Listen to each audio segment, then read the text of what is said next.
हिंदू बहिणींशी बोलायचं आणि मग तिचं धर्मांतर करण्यासाठी प्रयत्न करायचा, जोर जबरदस्ती करायची, तिला मारून टाकायचं, तिचं आयुष्य खराब करायचं. ही सगळी नाटकं आता आमच्या महाराष्ट्रात चालणार नाही.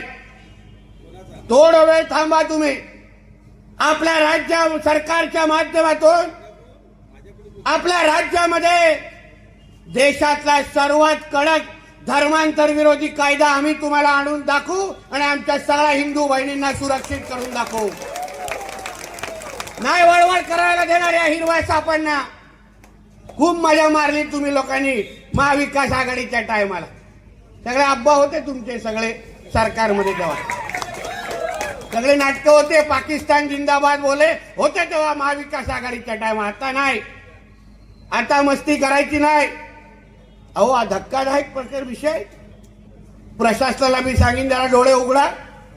तुमच्या चंद्रपूर शहरामध्ये तर 22 लँड जिहादचे प्रकरण मला माहिती आहेत. 22 कसे आहे तिकडे लँड जिहादचे विषय?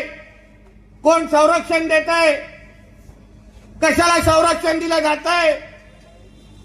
लँड जिहाद करून आमच्या हिंदू समाजाची जमीन व्यापायची, तिथे ते उगाचे थडगे उभे करायचे आणि मग हवेळी शुक्रवारी ह्यांचे गॅस सिलेंडर वरती येणार.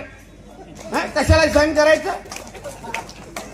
तुम्हाला बांधायचा तुमच्या अधिकृत जागा घ्या, पैसे खर्च करा आणि मग काय बांधायचं तिथे बांधा. काय बांधायचंय तर सगळे काय सरकारच्या जमिनीवरच तुम्हाला नाक मरडायचंय? सगळ्या काय सरकारच्या जमिनीवरच तुम्हाला तुमचे पीर बाबा तिथे आणायचे? दुसऱ्याला जागा भेटत नाही त्या पीर बाबांना तिथे?